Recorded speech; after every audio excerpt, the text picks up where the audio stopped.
जब भारत के तमाम देश राज्य में यात्रा पर निकले थे, उस समय उन्होंने एक बात कही थी,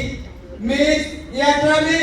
भारत मां के लिए, संविधान के लिए और देश की जनता की आजादी के लिए यात्रा लेकर निकला हूँ। साथियों,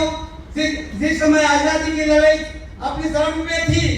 उस समय जो भी हमारे नेता आजादी की लड़ाई में अंग्रेजों के अत्याचार से पीड़ित थे,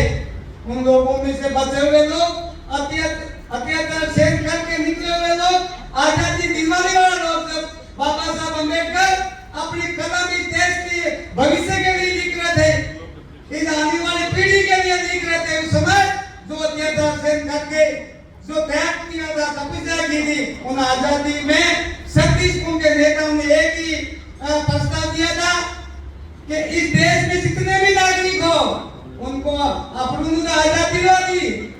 दिलवा दी। कांग्रेस ने आजादी दिलाई, अंग्रेजों को भगाया, लेकिन इसके बाद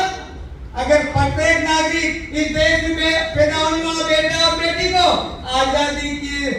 पहला अधिकार आजादी का दिया जाएगा, ये सबका सुझाव था। साथियों, जैसे कि राहुल गांधी जी ये बोल रहे हैं, पूरे देश में संविधान को बचाने की जरूरत क्यों पड़ी और भारतीय जनता पार्टी संविधान को क्यों खत्म करना चाहती है? साथियों, ये संविधान पूरे देश के नागरिक को हर प्रकार की आजादी की लड़ाई के लिए आजादी का अधिकार दे रही है और भारतीय जनता पार्टी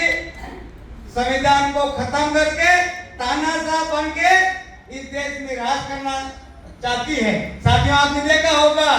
कोई भी व्यक्ति चुना हुआ जनप्रतिनिधि, हमारा एमएलए हो, एमपी हो, कोई बोलने का अधिकार नहीं है, बोलते हैं तो उनको जेल में डाल दिया जाता है और इस संविधान को खत्म करके ये भारतीय जनता पार्टी अपने आप तानाशाह के रूप में राज करना चाहती है। इसलिए मैं चाहता हूँ साथियों, जैसे नौजवानों के हमारे जिलाधिकारी जिक्र कर रहे थे, नौजवानों, ये कांग्रेस का झंडा, ये कांग्रेस के नेता इस बुलंदी पे जैसे आवाज लगा रहे हैं, कांग्रेस संविधान को बचाना है, कांग्रेस को लाना है, ये नारा इसलिए बुलंद है कि कांग्रेस के नेताओं के द्वारा दिया जा रहा। कांग्रेस के नेताओं ने उस समय गांधी जी ने और हमारे सबके नेताओं ने जेल भरो आंदोलन की घोषणा की थी और उस घोषणा में अंग्रेजों की जेलें नहीं, जेलों की बाउंड्रियां कम पड़ गई थी और यही वो नौजवान थे, चाहे वो सुभाष बोस हो, नेहरू जी हो, गांधी जी, हमारे जवानी की अवस्था में थे